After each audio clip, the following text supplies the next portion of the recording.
Exodus chapter 17.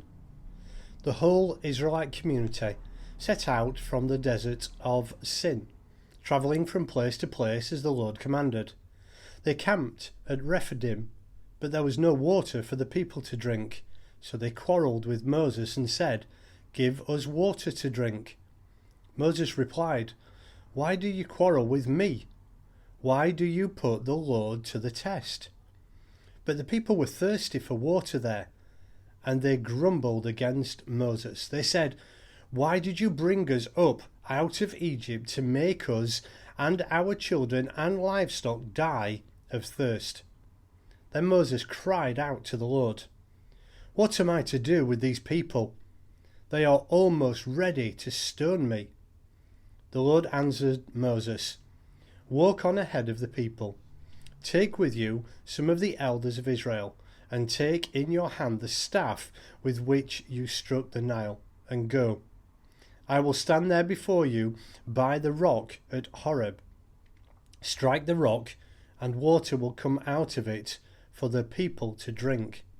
So Moses did this in the sight of the elders of Israel, and he called the place Massah and Meribah, because the Israelites quarrelled, and because they tested the Lord, saying, "Is the Lord amongst us or not?"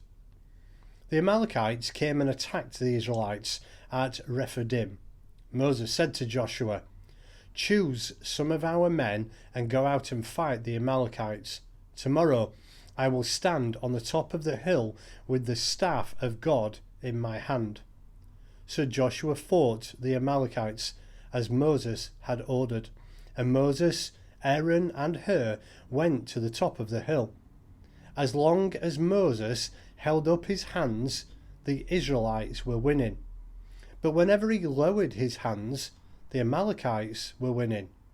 When Moses' hands grew tired, they took a stone and put it under him, and he sat on it.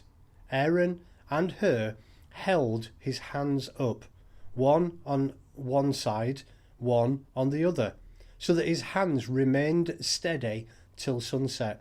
So Joshua overcame the Amalekites' army with the sword. Then the Lord said to Moses, "Write this on a scroll as something to be remembered, and make sure that Joshua hears it, because I will completely blot out the memory of Amalek from under heaven." Moses built an altar and called it "The Lord is my banner." He said, "For hands were lifted up to the throne of the Lord.